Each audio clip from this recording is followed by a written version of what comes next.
Buenas tardes y bienvenidos a Las Cosas Como Son.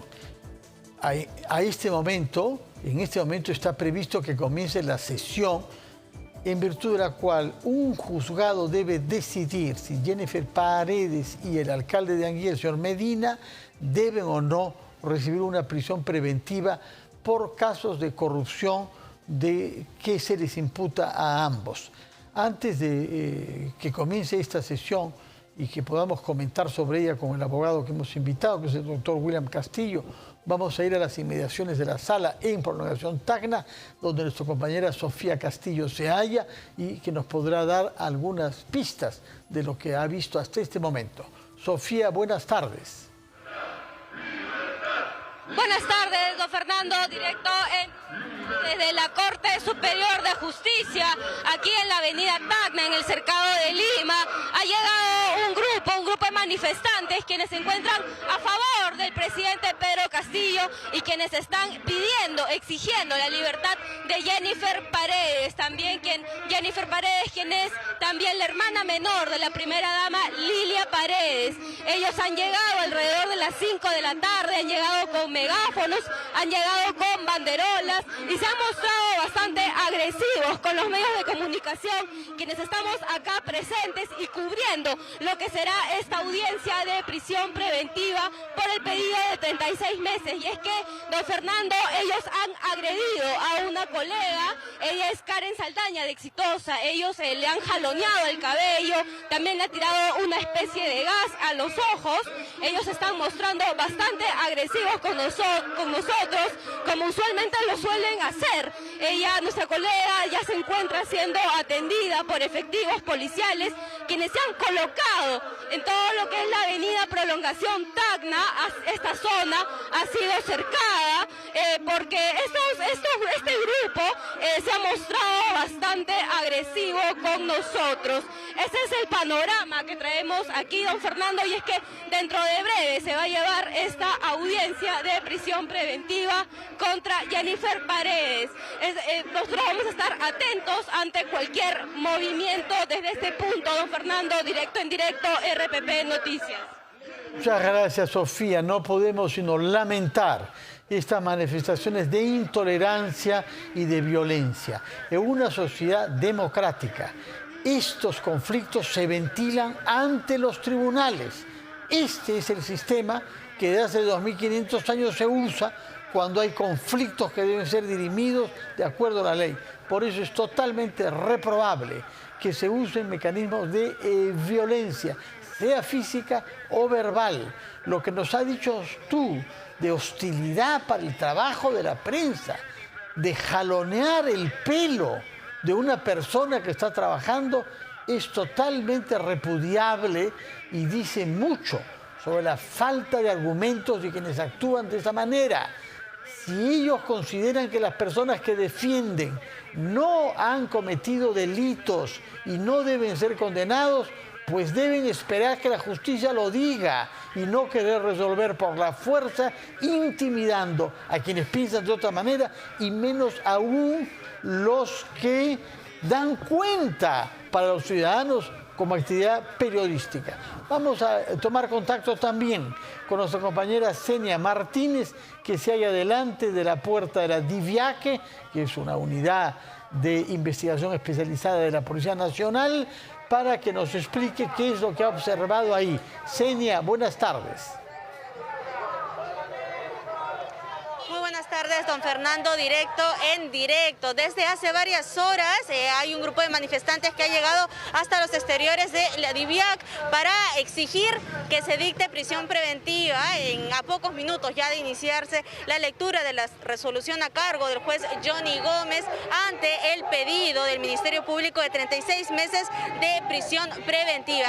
Ellos precisamente han traído pancartas, tienen también banderas del Perú, pero una muy curiosa que los autodenomina o los se identifica como el Movimiento Democrático Anticomunista. Hay que mencionar o recordar, don Fernando, que no es la primera vez que nosotros registramos la presencia de este grupo de personas en diversas audiencias que relacionan a las investigaciones que se le sigue tanto al presidente Pedro Castillo como a su entorno más cercano.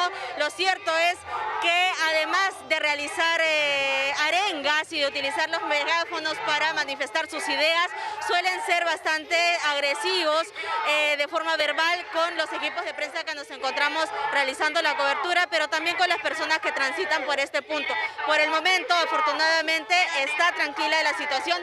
Hay un cordón policial que se ha formado precisamente en la puerta de la prefectura de Lima. Esto, repetimos, a minutos de que se inicie la lectura de la resolución ante el pedido del equipo especial de fiscales contra la corrupción del poder, que recordemos se indica a la cuñada del presidente Pedro Castillo como la lobista encargada de supuestamente buscar y captar alcaldes para ofrecer rapidez en el financiamiento de las obras, y que también va a alcanzar esta solicitud y finalmente resolución al alcalde del distrito de Anguía en Cajamarca, José Nenil Medina, a quien se les indica como el operador de esta presunta red criminal liderada por el presidente Pedro Castillo.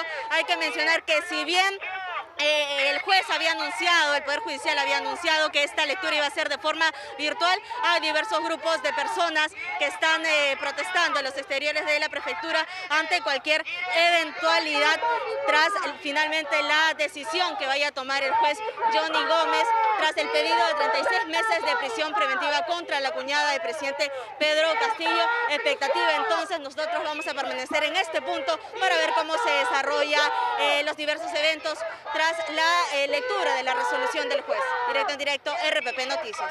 Muchas gracias, Zenia, por estas informaciones y por habernos permitido respirar el ambiente que hay en la puerta de la División de la Policía de Investigaciones de Alta Complejidad, DIVIAC, en donde se ha detenido a aquellos que serán hoy objeto de la sesión judicial que vamos a transmitirlas.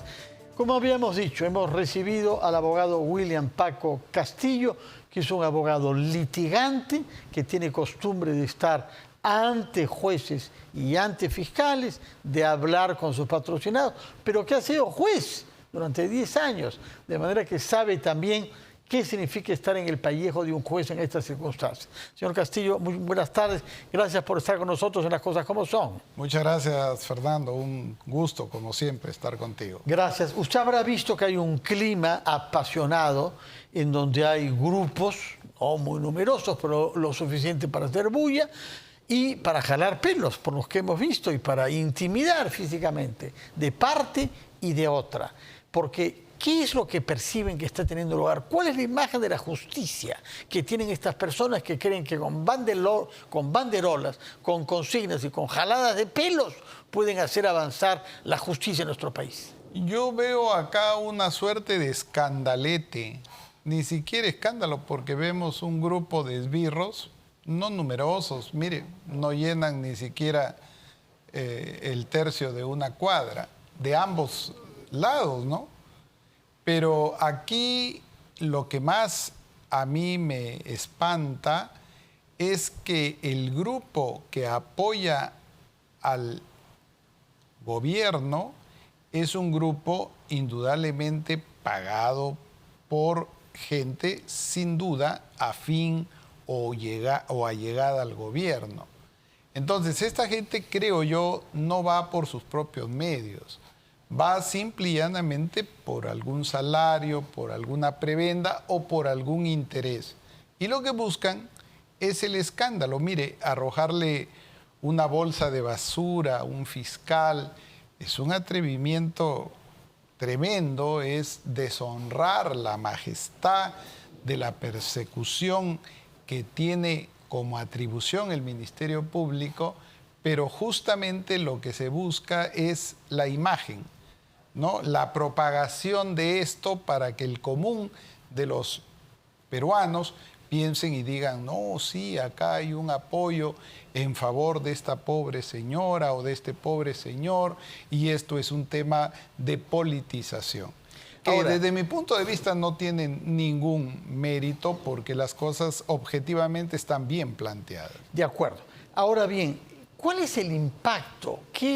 ¿Cuánta influencia puede tener ya no este tipo de manifestaciones violentistas, sino el contexto general en los jueces que tienen que decidir? Fíjese. Porque hemos llegado acá porque hay un equipo de investigación de la Fiscalía. Es gracias al equipo liderado por el coronel Colchado que hemos llegado al punto en donde nos hallamos, con la documentación que tenemos y con las diligencias que se han hecho. Y resulta que ayer nos enteramos que nada menos que el presidente de la República quiere sacar del mapa al jefe de ese equipo. Ese hecho, ¿cómo impacta a los jueces? Mire, justamente es una parte muy sensible, al menos en mi percepción que yo tengo de la justicia durante las últimas décadas, 2 décadas atrás. Los jueces, lamentablemente, son muy susceptibles de la presión mediática. Además, recuerde usted, un juez es absolutamente vulnerable. Un fiscal es totalmente vulnerable, Fernando. Imagínese, termina la función de un fiscal, hay fiscales que incluso toman taxi, hay fiscales que incluso toman un microbús, hay fiscales que toman el Metropolitano. Hemos visto que en el Metropolitano han asesinado a mansalva. Son personas que ejercen una función tan difícil y que están expuestos a la criminalidad. Cualquier loco, cualquier apasionado, cualquier fanático o alguien por sembrar el caos puede atentar contra ellos porque no tienen la debida protección. Pero volviendo al tema de los jueces, ¿sí? Los jueces muchas veces se impactan por este tipo de cosas, porque si no, no estarían ahí estos grupúsculos. Son personas que valoran muchas veces antes que la objetividad el ruido que hay afuera, porque son seres humanos. El juez no debería ser un ser humano cuando ejerce o cuando administra justicia, porque debería ser un personaje que está por encima del bien y del mal, pero en este país carente de tantas situaciones de seguridad, el juez tiene que valorar a veces estas situaciones y por eso es que se dan estas circunstancias desde mi punto de vista. Sin embargo, yo me ponía a pensar y decía,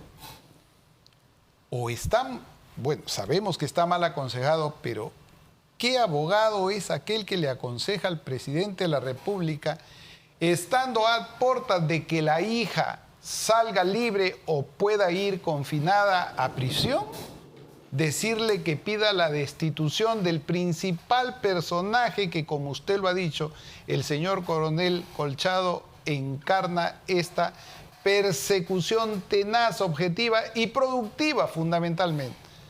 ¿Por qué? Porque yo soy juez. ¿Usted siempre sobre Colchado eso o ha venido a pensar eso ahora? No. Porque hay muchos que antes denigraban a Colchado y se han cambiado de opinión. No, no, si usted... yo no he cambiado de opinión con respecto al señor Colchado. Tengo el mayor de los respetos por el coronel. Creo que tiene un futuro prometedor cuya carrera está a punto, si es que triunfa, de ser truncada, pero ese es el policía que queremos en nuestro país.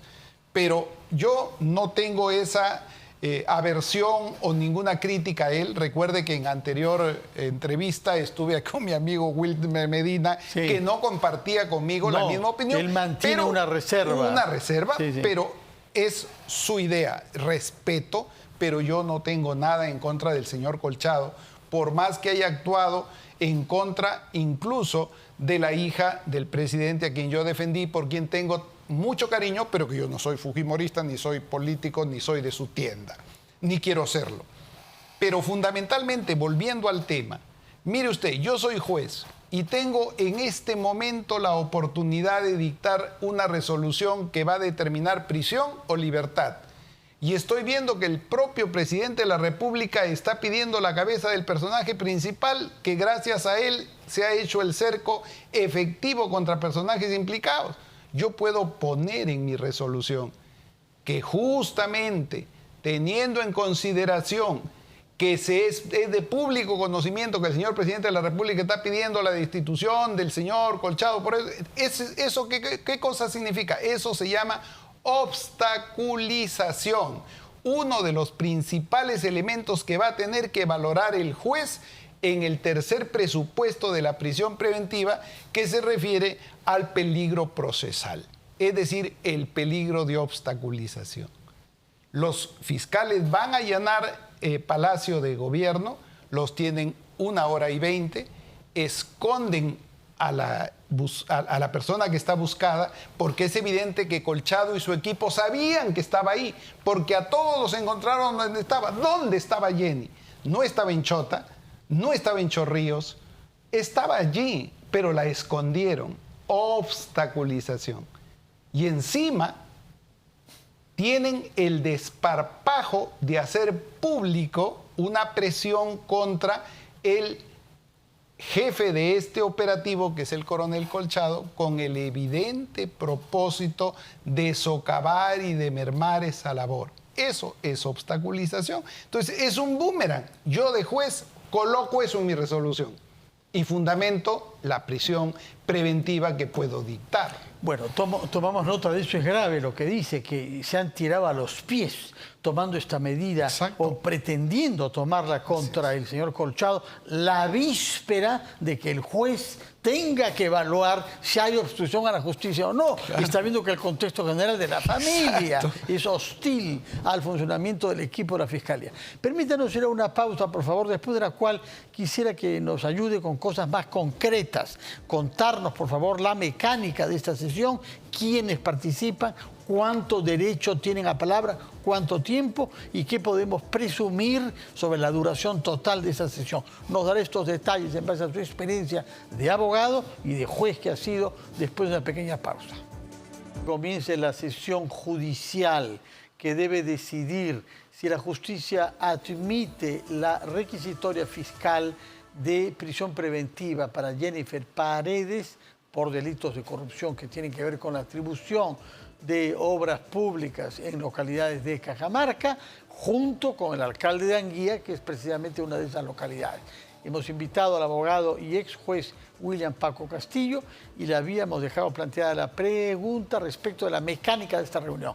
Esta es una sesión en la que participa un juez, un fiscal, 2 abogados defensores y las 2 personas que son objetos de la investigación. ¿Quién preside esta sesión? ¿Quién atribuye los tiempos y quién concluye? El juez es el director del debate. Él es el que marca las pautas, él es el que da los tiempos, él es el que concede el uso de la palabra. Él, entiendo yo, que en esta sesión no tiene nada que hacer más que abrir la sesión, acreditar a las partes que están presentes. Primero empieza por el Ministerio Público, luego empieza por la parte civil si la hubiere, y luego va al imputado o a los imputados, primero a sus defensores, luego a estos. Entiendo yo que salvo que haya despacho se llama si hubiera algún escrito de emergencia, alguna situación que debe dar cuenta, pero normalmente no habiendo despacho y estando ya prácticamente la causa expedita para la resolución, el juez, acreditada las partes, dice, ok, señores, voy a dictar la resolución que este despacho ha expedido el día de la fecha. Y empieza a oralizar la parte de su resolución. Generalmente la parte considerativa, los considerandos que le llamamos. Es decir, ¿qué son los considerandos? Los fundamentos que él ha tomado en cuenta para el final. El final es la decisión. Esa decisión es un fallo, es decir, fallo declarando fundado el requerimiento de prisión preventiva. O sea, se llama técnicamente un fallo. Es un fallo. Pese a que no es una decisión sobre el fondo de la materia. No, es un fallo sobre el incidente. Okay. Es un fallo, es una sentencia. Le llaman resolución, pero le llaman auto, pero en el fondo es un fallo. Es una sentencia. De acuerdo. Entonces según lo que nos dice usted, hay un juez que es Johnny Gómez, que es el que dirige el debate. Es un juez de primera instancia. Es un juez hombre penal joven de primera instancia. Que hemos visto ya. Sí. Él tiene que dar la palabra al fiscal, que es el que acusa Jorge Juárez. Para que se acredite, fundamentalmente. Para que se acredite. Después tiene que dar la palabra a los dos abogados defensores. Por una parte, el señor Martín Silva, que defiende al alcalde de Anguía, José Medina, y luego el señor José Dionisio, que defiende a Jennifer Paredes. Así es. No van a desarrollar nuevos argumentos. No, ya no. Ya todo se hizo en la sesión del miércoles. Todo está precluido. Ya. Identifica también a los sujetos, a los imputados, a los sujetos imputados. procesados, ¿no? Ya, que no estarán físicamente presentes. No Pueden estar necesariamente, creo que deben estar ahí presentes, los identifica a ambos y luego a ellos les va a dar la lectura del fallo, porque la audiencia es presencial, entiendo, entonces y es tienen que estar. lectura propiamente tal, no es que el juez va a explicarse, sino que ha redactado previamente y lee lo que ha redactado. Debe leer necesariamente lo que lo que constituye su fallo, porque eso es lo que va a notificar luego a los sujetos procesales para que, si lo tengan a bien, interpongan los recursos impugnativos contra su fallo. Es lo que ha redactado las últimas 48 horas después de la sesión del miércoles. Así es. Se habrá encerrado, habrá estudiado bien los argumentos, tiene sus asesores y ha redactado lo que usted llama un fallo, y ellos llaman resolución. Sí. Un fallo. Una vez que lee eso, le da la palabra otra vez a los 4 actores. Así es. Fiscal, defensores. Primero al Ministerio Público, al fiscal, para que exprese su conformidad con el fallo. Ya. Dirá no, de todas maneras. Depende de lo que haya fallado el juez. Bueno, pero presumimos que va a dar prisión preventiva. Presumimos. Y el fiscal se mostrará conforme o de pronto no estará conforme con el quantum de la pena. Recuerde que está pidiendo 36. Que es el máximo. Que es el máximo. De pronto un juez ponderado le va a dar 9 meses, de pronto 12, de pronto 18, 24. Puede variar el juez. Yo realmente creo que le va a dar 12 o 9. Ese es mi pronóstico. Y ahora, la pregunta es esto. El tiempo que se le da como prisión preventiva responde a la necesidad de investigar. En los casos de Odebrecht, donde hay operativos financieros complicados, con paraísos fiscales en varios países, nombres encriptados, cajas 2 y demás, grandes empresas, toma mucho tiempo. Pero en este caso está prácticamente todo a la mano. Hay testigos, hay actores que son colaboradores eficaces. Toda la circulación del dinero es bastante artesanal. ¿Por qué tendríamos que investigar 36 meses más en vez de ir a un juicio oral y condenar? Justamente en eso radica, y comparto contigo tu pensamiento, mi pronóstico. Yo creo que un juez ponderado le debe dar 9 y no más de 12, creo. 9 para que los meses, para que esté en prisión. Porque ¿cuál es el sentido, Fernando, de dictarle a un imputado prisión preventiva? Que no obstruya la justicia. Que no obstruya, que yo todas las diligencias que deba hacer las tenga que hacer sin ningún problema, que no tenga que notificar. Para eso lo encierro, para asegurar el cumplimiento de todas mis diligencias. ¿Por qué tener a un hombre o a una mujer encerrados para yo investigar? No tiene sentido en el fondo si es que no hay peligro de obstaculización ni peligro de fuga. En consecuencia, 9 meses es suficiente para ir a Chota, para ir a Anguía. Está confeso Espino y su hermana Angie. Con un documento que hemos visto hoy publicado en Gilebran en sus 13. Ya no hay nada que hacer. Con mucho detalle. Así es. Son las personas que han participado en todas estas maniobras. Entonces, que están confesando. El juez en 2, 3, 4, hasta es bastante tiempo, cita las partes y en ese tiempo va a terminar su etapa de investigación preparatoria. ¿Y por qué nos hemos acostumbrado en el país a que los juicios duren tanto y que como consecuencia de eso se impongan prisiones preventivas tan largas? Porque arrastramos un problema de injusticia y de malos conceptos. Lamentablemente, yo quiero ser objetivo el día de hoy, tenemos jueces que creen que porque son malos o son los llamados caneros, Cana, cárcel. Cana, Nada cana. más quieren No, yo cárcel. no me hago problema. Cana, cana, cana. Y entonces se cree que el juez canero o la jueza canera es la jueza justa, es la jueza incólume. Oh, no, ella es recta. Rectitud es objetividad, es equilibrio, es justicia. Y entonces acá nos hemos acostumbrado a que los centros penitenciarios sean depositarios de imputados, ¿no? De personas que todavía están procesados. Por más atroz que sea el crimen, prevalece una presunción constitucional que es la de inocencia. En consecuencia, creo yo que esta mala costumbre debería ser erradicada. Permítame ir a una nueva pausa, después de la cual quiero que nos conteste a una pregunta que se ha planteado en los últimos momentos. ¿Por qué se demora en comenzar? Creíamos que la puntualidad era de ley en los procedimientos judiciales. Estaba previsto para las 6 de la tarde. Esto ha despertado una gran inquietud en el país. Son las 6:32 y no comienza. ¿Qué puede estar pasando? ¿Qué pasa con el juez que no ha tenido listo su documento? O nos dirá usted qué hipótesis hay. Usted debe haber visto muchos de estos casos. Nos los dirá William Castillo después de una breve pausa.